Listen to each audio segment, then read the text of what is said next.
ঘৃণা ও শত্রুতাকে, ঘৃণা বা শত্রুতার কারণে একে অপরের মানুষের গীবত করে। এর কারণে ঘৃণা বা শত্রুতার কারণে কোনো ব্যক্তির প্রতি ঘৃণা বা শত্রুতার থাকলে মানুষ গীবতের মাধ্যমে তার সম্মান ক্ষুণ্ণ করতে চায়, তাই না? বলে যখন আমার আপনার শত্রুতা তৈরি হবে, মনে করেন আমার এক মামুন ভাইয়ের সাথে খুব শত্রুতা তৈরি হয়ে গেছে, এখন মামুন ভাই আমার নামে বিভিন্ন গীবত ছড়িয়ে বেড়াচ্ছে, বদনাম দিয়ে বেড়াচ্ছে। কারণ কি?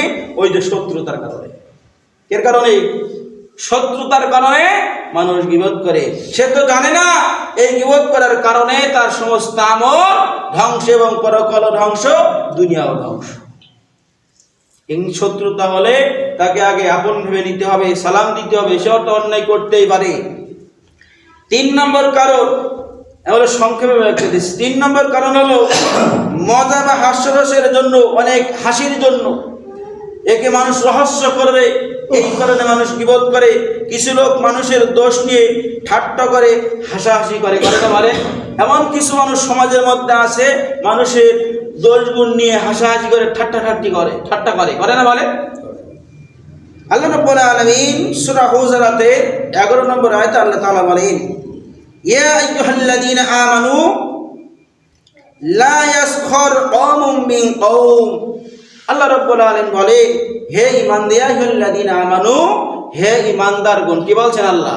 হে ঈমানদারগণ, তোমরা একে অপরের উপহাস করো না। কিরা বলছেন এই কথা? আল্লাহ বলছে, হে ঈমানদারগণ, তোমরা একে অপরের কি করো না? উপহাস করো না, ঠাট্টাটাট্টি করো না, হাসাহাসি করো না একজনকে নিয়ে। সে গরিব হতে পারে, সে ন্যাংরা হতে পারে, কানা হতে পারে না বলে? তাকে নিয়ে কখনো হাসাহাসি করবে না। সে হয়তো একটা অন্যায় করেছে, অন্যায়ের জন্য তাকে হাসাহাসি করবে না, তাকে বোঝাবে। এবং 4 নম্বর, সঙ্গ দোষ বা পরিবেশের প্রভাব।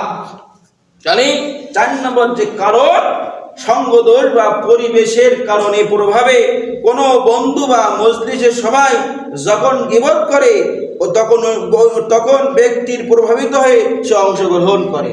যখন একটা মজলিসে যখন সবাই গীবত করে মানুষের, তখন সে প্রভাবিত হয়ে সেও গীবত করতে শুরু করে। 5 নম্বর যে কারণ হলো নিজেকে শ্রেষ্ঠ ও প্রমাণের চেষ্টা করা। কি করা? 5 নম্বর যে কারণ মানুষ গীবত করে, নিজেকে কি করে? শ্রেষ্ঠ এবং প্রমাণের চেষ্টা করার মাধ্যমে মানুষের গীবত করে। কেমন?